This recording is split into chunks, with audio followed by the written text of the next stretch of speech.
김명사 목사님이 모든 날이 은혜롭다라는 책을 썼는데요. 그 책에 나오는 하나의 그 대화의 이야기입니다. 어느 날 한 연세 드신 목사님께 이렇게 말씀하셨다고 합니다. 목사님, 제가 미국에서 교회를 섬길 때에는 교인들을 참 사랑하고 재미있게 신앙생활을 했었습니다. 근데 그 사랑이 다 어디 갔는지 지금은 사랑하기 참 어렵고 힘이 듭니다 라고 말씀을 하셨다는 것입니다.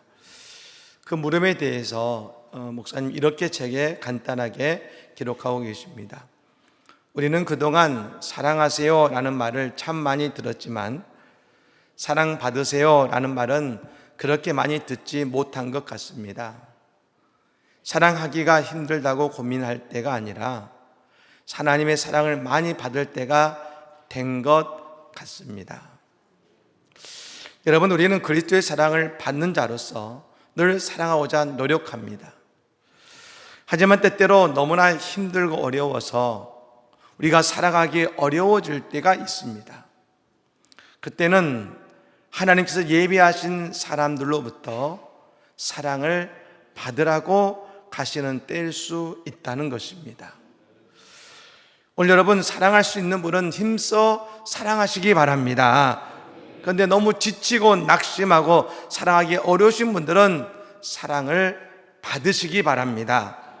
무엇보다 우리에게 예배의 자리를 통해서 예수님의 사랑과 하나님의 은혜로 나의 영혼을 가득 채우는 시간이 되어야 되지 않겠습니까? 예배를 통해서 하늘로부터 임하는 하나님의 넘치는 사랑을 경험하고 그 사랑받는 예배가 다 되시기를 우리 주 예수님으로 간절히 축복합니다. 아멘. 에베소서는 여러분 교회론이라고 할 수 있는 책입니다. 교회는 과연 어떤 것일까? 여러 가지 이야기가 있겠습니다만 에베소서에서 바울 사도는 이렇게 먼저 선포합니다. 찬송하리로다. 에베소서 1장 3절의 말씀 우리 같이 한번 읽어볼까요? 읽겠습니다.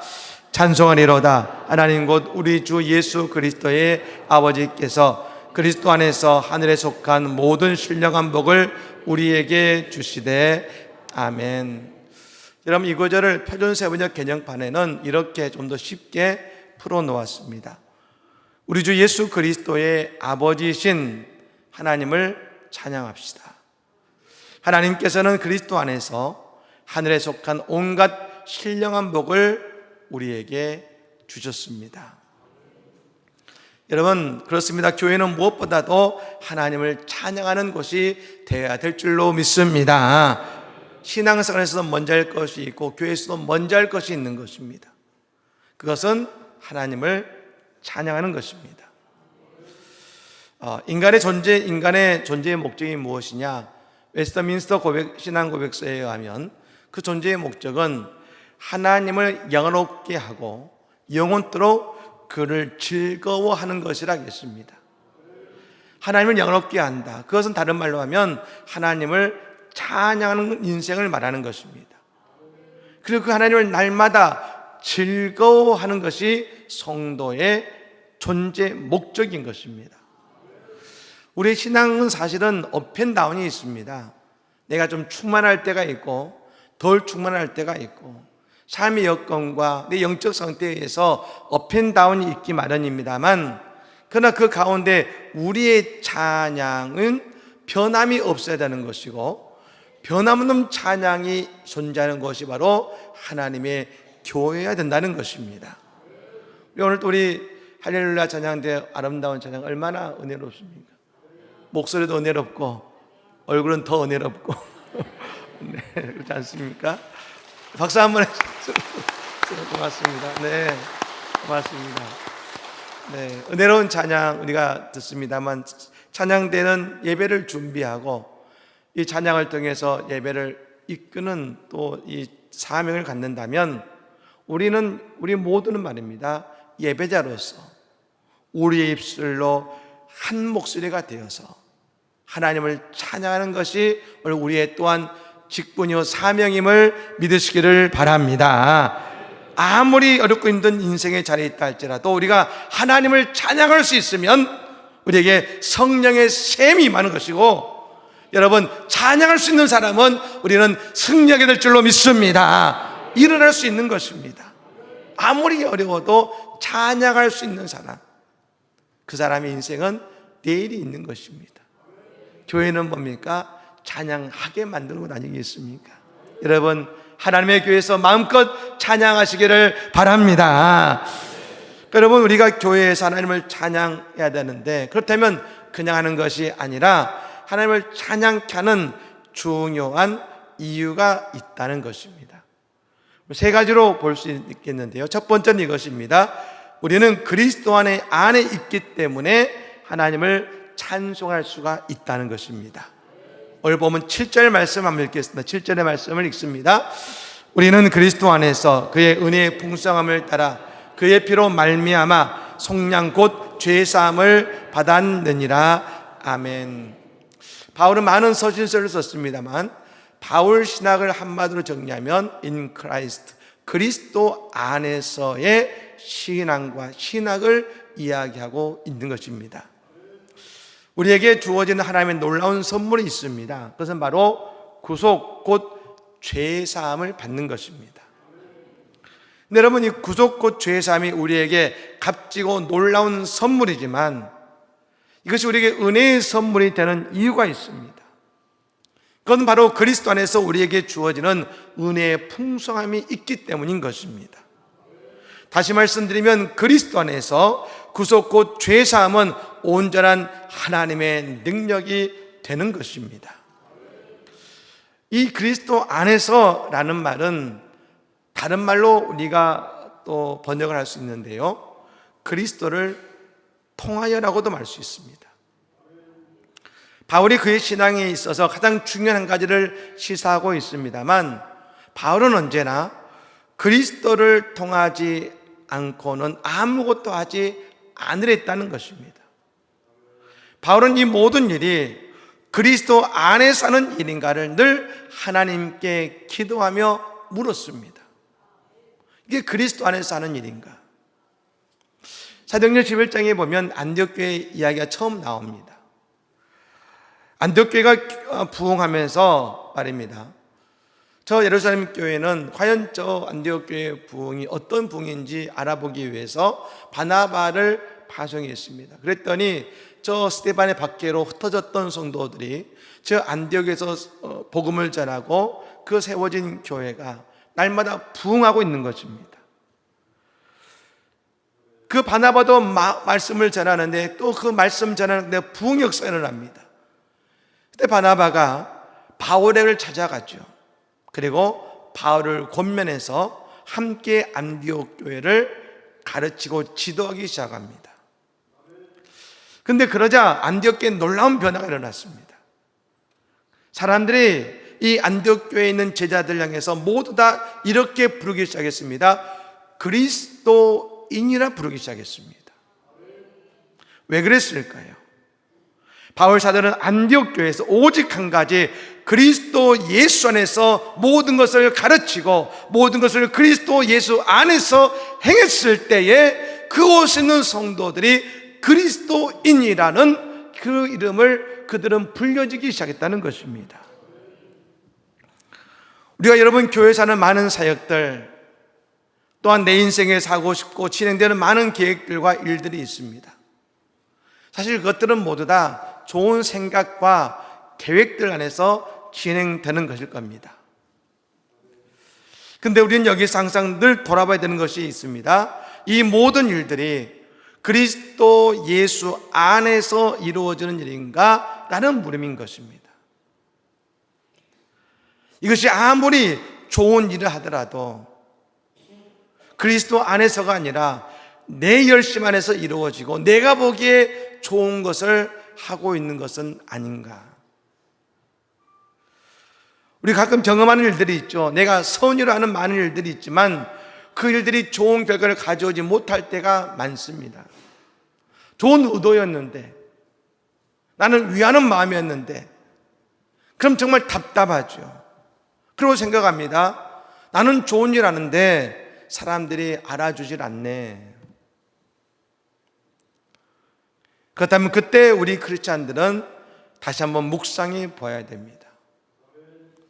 나는 그 일을 과연 그리스도 안에서 있는가? 아니면 내 호의와 열정 안에서 있는가? 믿는 자의 삶의 목표는 오직 한 가지가 되어야 됩니다. 그리스도의 영광을 위해서입니다. 과연 이 일을 통해 예수님이 높임을 받으셨는가? 예수님이 높임을 받으시기 위해서 우리가 그리스도 안에서 그 모든 일을 감당해야 되는 것입니다. 그때에 그 일의 주관자가 예수님이 되시는 것입니다. 왜 우리가 기도해야 됩니까? 기도해야 모든 사역과 우리의 매 순간의 일들이 그리스도 안에 거할 수 있기 때문인 것입니다. 여러분, 오늘 또 예배는 우리의 예배가 그리스도 안에서 드려지는 예배가 되어야 될 줄로 믿습니다. 그러니까 우리는 그리스도 안에서 행할 때에 그것이 주님의 영광 받으시고 그것이 우리의 진정한 찬양이 될 수 있다는 것입니다. 두 번째는 이것입니다. 우리 교회는 예수님 안에서 하나 되게 해야 된다는 것입니다. 교회라는 말의 뜻이 있습니다. 에클레시아라는 헬라어입니다만 이것이 사람들의 모임이라는 말인데, 원래 이 에클레시아의 어원이 에칼레오라는 뜻으로 불러 모으다라는 뜻입니다. 그럼 여러분, 이 에클레시아라는 원래 뜻은 뭐냐면 불러서 모여진 사람들, 부름받아서 모인 사람들의 그 모임을 교회의 에클레시아라고 말하는 것입니다. 우리는 모두 다 예수 그리스도의 구속의 죽으심으로 예수의 피로에 의해서 구속 곧 죄사함을 받은 성도들입니다.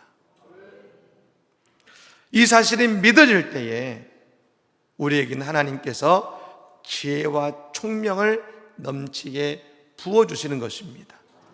오늘 본 8절 말씀 한번 읽겠습니다. 8절의 말씀을 읽습니다. 이는 그가 모든 지혜와 총명을 우리에게 넘치게 하사. 아멘. 여러분, 예수님 안에서 하나가 되게 하고자 하신 것입니다. 근데 여러분, 하나 된 일에서 중요한 것은 뭐냐면 우리에게 주님이 주시는 지혜와 총명이 없으면 우리는 절대로 하나가 될 수 없다는 것입니다. 왜 우리에게 주님 주시는 지혜가 없으면 그럴까요? 왜냐하면 늘 내 주님 주신 지혜와 총명이 내게 없으면 늘 나는 내 자신의 세계에 갇혀 지내기 때문입니다. 내 생각에 갇혀 있기 때문입니다. 그러다 보니 그냥 내가 좋아하는 사람들만 함께 그 안에 머무르게 되는 것이죠. 거기에 뭐가 있습니까? 네 편, 내 편 있기 시작하고 말입니다. 그렇게 되는 것입니다. 우리 여러분, 구약의 제사를 보면 여러 가지 제사가 있지만 화목제가 있습니다. 이 화목제는 감사제, 낙헌제, 소원제를 통해서 화목제물을 드리는데, 여러분, 화목제물에 이 드리는 제물이 소입니다. 소. 화목제물은 여러분 다른 제사와 제물과 다르게 유일하게 남겨진 것을 다른 사람과 나눠 먹을 수 있는 것이 화목제물입니다. 그런데 이 화목제는 한 가지 규정이 있는데, 반드시 하루, 적어도 이틀 안에는 그 모든 것을 다 먹어서 없애야 되는 것입니다. 소가 여러분 작은 것도 아니고 말입니다. 얼마나 큽니까? 그래서 여러분 하루나 이틀 안에 몽땅 먹어 치워야 되니까 말입니다. 이게 쉬운 게 아니죠. 여러분, 아무리 대가족이라 하더라도 자기의 식구와 좋아하는 사람들만으로는 이걸 다 먹기 어렵습니다. 그러니 그것을 다 먹기 위해서는 자기와 원수진 사람도 초청할 수밖에 없는 것입니다. 왜요?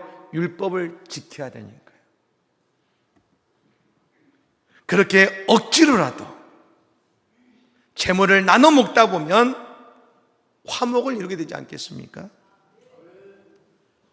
아니, 어떤 분들은 억지로 화해하는 것이 화목인가 생각할지 모르지만, 그런데 억지라도 화해케 하시는 것이 하나님의 방법이요 그것이 그 화목제의 제물 속에 들어있는 하나님의 마음이셨습니다. 화목제는 하나님과 화목을 이루는 것이고, 또한 사람과 사람의 화목을 이루게 하는 것입니다. 하나님은 그래서요, 자발적인 예배뿐만이 아니라 억지로라도 예배하고 찬양하게 만드신다는 것입니다. 그리고 그것을 우리 주님은 받아주시는 것입니다. 여러분, 이 지혜와 총명으로 우리가 하나 되어서 교회를 이루게 될 때에 우리에게는 동일한 한 가지의 모습만 서로 보게 되는 것입니다. 어떤 모습이냐면 속량받은 하나님의 자녀의 모습으로 서로를 바라보게 되는 것입니다. 속량이라는 말은 어려운 말입니다만 과거 노예 시대 때 썼던 말입니다. 여러분, 노예는 사람을 돈으로 사고 팔 수 있지요. 예전에 전쟁의 포로가 되면 그들을 돈으로 사고 팔 수 있는 것이 노예 제도였습니다. 여러분, 속량은 누군가 그 사람을 돈으로 사서 그에게 자유를 주는 겁니다. 돈으로 다시금 사서 자유케 하는 일을 말한 것이 속량이었습니다. 우리는 여러분, 예수를 믿기 전에 죄에게 종로로 됐습니다. 하지만 예수의 십자가의 보혈로 죄의 종로로 된 우리 주님은 자유케 하셨습니다. 우리를 속량해 주신 사건이 일어났다는 것입니다. 여러분, 그것이 십자가의 사건임을 믿으시기를 바랍니다. 우리를 자유케 하신 속량의 사건인 것이죠. 즉, 이제 우리는 세상의 온갖 지위와 외적인 것이 아니라 하나님의 교회에서 말입니다, 예수 그리스도의 보혈로 속량받은 존재라는 그 한 가지 사실만을 가지고 우리는 하나님의 성전에 함께 모인 줄로 믿습니다.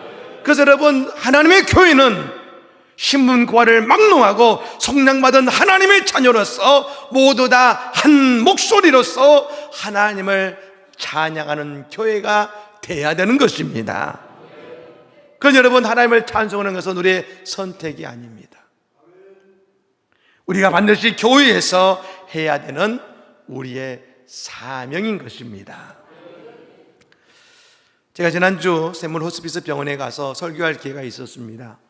제가 올사계 교회에서도 한번 소개를 해드렸습니다만, 이곳에 이제 병상이 한 60병상이 있는 곳인데요, 말씀을 들어봤더니 30일마다 병상이 돌아간다는 얘기를 하셨습니다. 그것은 뭐냐면, 오신 분들은 정말 30일이면 하나님의 부르심을 받는 그런 곳이라고 할 수 있는 것입니다. 근데 이곳은 교회가 세운 병원이기 때문에 아침과 저녁에 늘 예배를 드립니다. 특히 아침 예배 때는요, 그곳에 봉사하시러 오신 분들이 함께 오셔서 예배를 드리는데, 그곳에 있는 환우들은 대부분 TV를 통해서 예배를 드립니다. 보통은 한 2분 정도, 제가 이번에 설교할 때는 4분 정도가 오셔서 같이 예배를 드리셨는데요,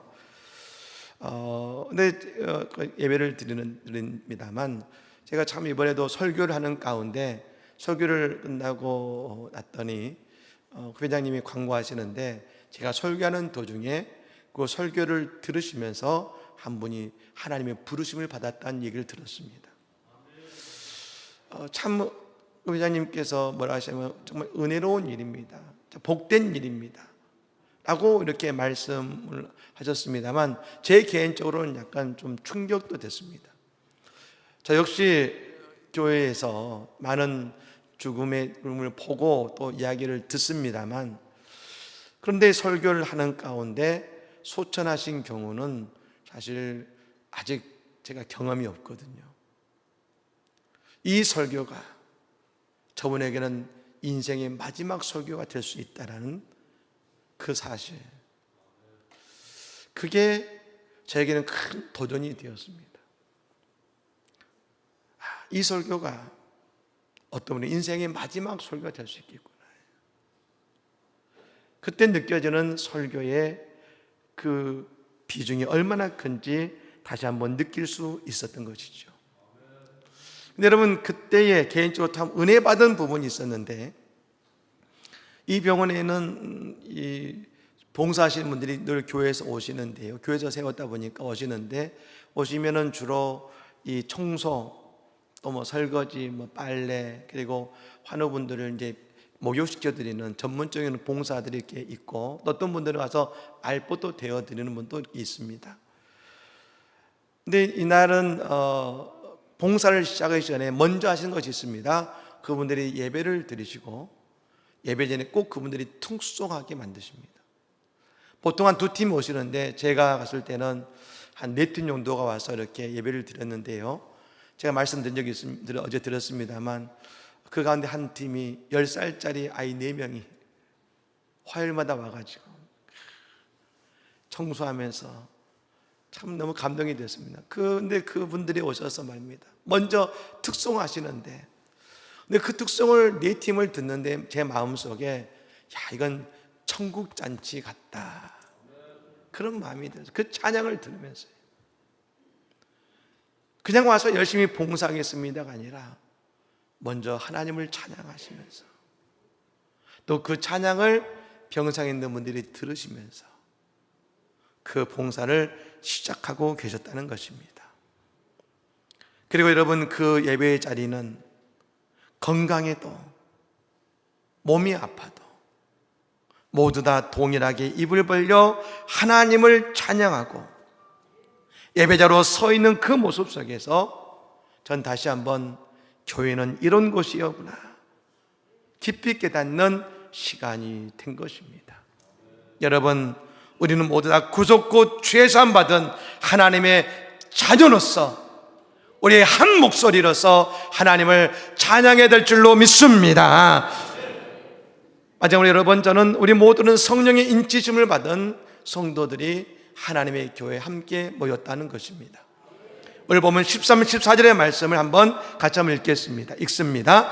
그 안에서 너희도 진리의 말씀 곧 너희의 구원의 복음을 듣고 그 안에서 또한 믿어 약속의 성령으로 인치심을 받았으니 이는 우리 기업의 보증이 되사 그 얻으신 것을 속량하시고 그의 영광을 찬송하게 하려 하심이라.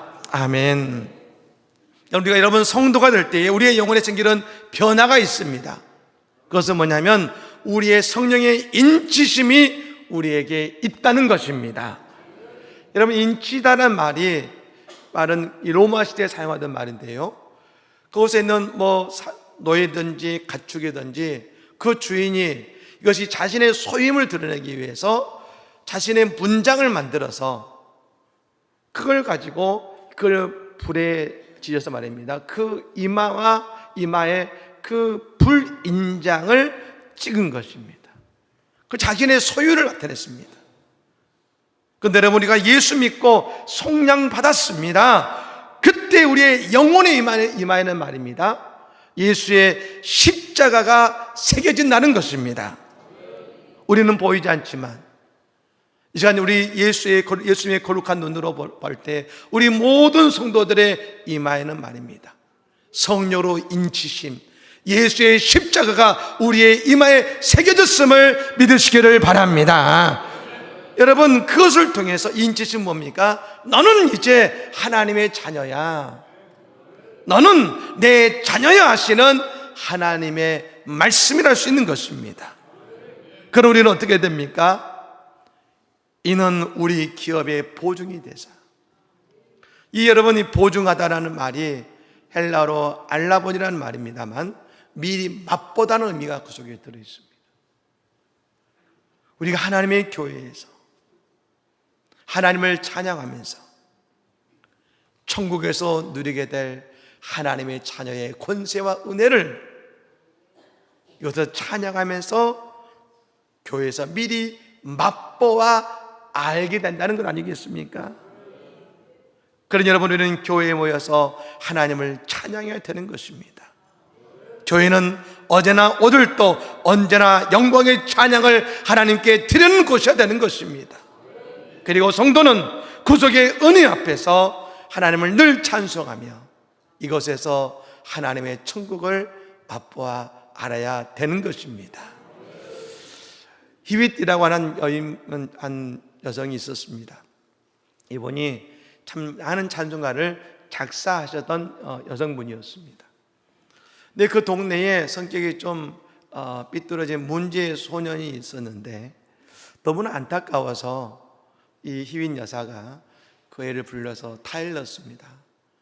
이렇게 하면 좋겠다, 이러면 힘들지 않니? 하면서 그 아이를 위로하면서 타일렀는데 그것이 화근이 되어서 그 소년이 큼직한 벽돌을 가지고 여인의 등을 내리친 것입니다.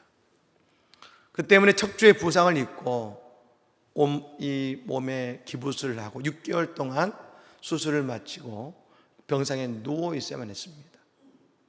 여러분, 그러다 보니 여러분 대소변을 다 받아내는 처지지 않겠습니까? 이런 어려움 속에서 어쩌면 내가 평생 주의 일밖에 모르던 딸인데 내가 선한 의도로 이러는데 왜 이런 일을 겪어야 되지라고 생각할 수도 있었을 것입니다. 그런데 이 희윈 여사는 수술해서 깨어나자마자 그녀는 찬송을 하기 시작합니다. 계속 찬송합니다. 병상에 누워있는 내내 찬송하기 시작합니다. 찬송하는 가운데 희윈 여사는 하나의 또 찬송을 작사하게 됩니다.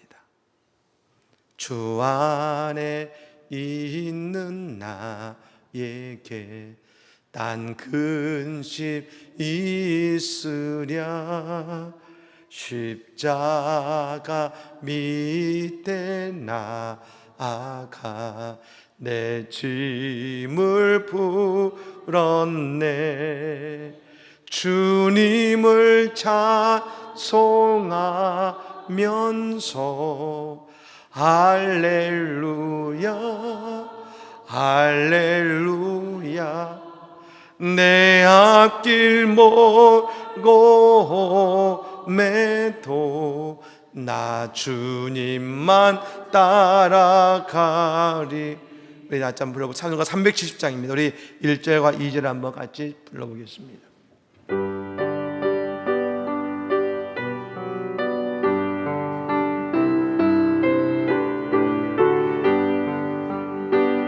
주 안에 있는 나에게 딴 근심 있으랴 십자가 밑에 나아가 내 짐을 풀었네. 님을 할렐루야 할렐루야 내 앞길 멀고매도 나 주님만 따라. 그 두려움이 변하여 그 두려움이 내 기도 되었고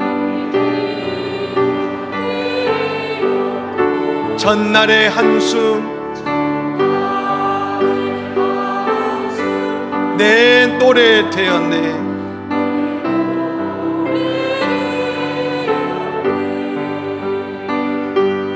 주님을 찬송하여서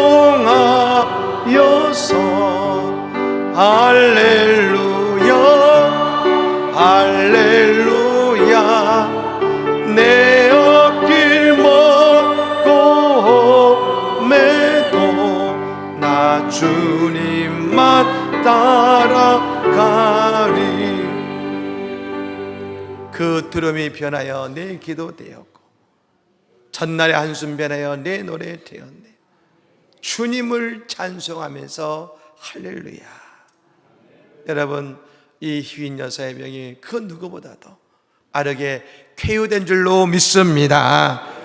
예수님 예루살렘성에 입성하실 때 수많은 이스라엘 백성들이 예수를 향해 외쳐 찬양하며 소리치며 찬송했습니다. 호산나 다윗의 자손이여 오시옵소서. 예수님을 찬양했습니다. 예수님은 그 찬양은 그들의 목소리와 그들의 찬양을 너무나 기뻐하셨습니다. 오늘 우리도 하나님의 자녀된 자로서 구속 죄 사함 받고 성령 받으며 성령의 인치심을 받은 자로서 하나님의 교회에 모여 하나님을 함께 찬양하는 인생이 될 때 우리의 삶 속에 주가 주시는 영광의 내일, 축복의 내일, 그리고 은혜의 내일이 우리에게 다 펼쳐지게 될 줄로 믿습니다. 사랑하는 여러분, 하나님의 참된 자로서 주님을 기쁨으로 찬양하고 영광을 돌리는, 그래서 오늘 또 우리 교회가 하나님의 찬양 가득한, 늘 찬양이 담을 넘는 그런 은혜로운 교회 되는 우리 안성제전교회 되기를 우리 주 예수님으로 간절히 축복합니다. 아멘. 기도하겠습니다.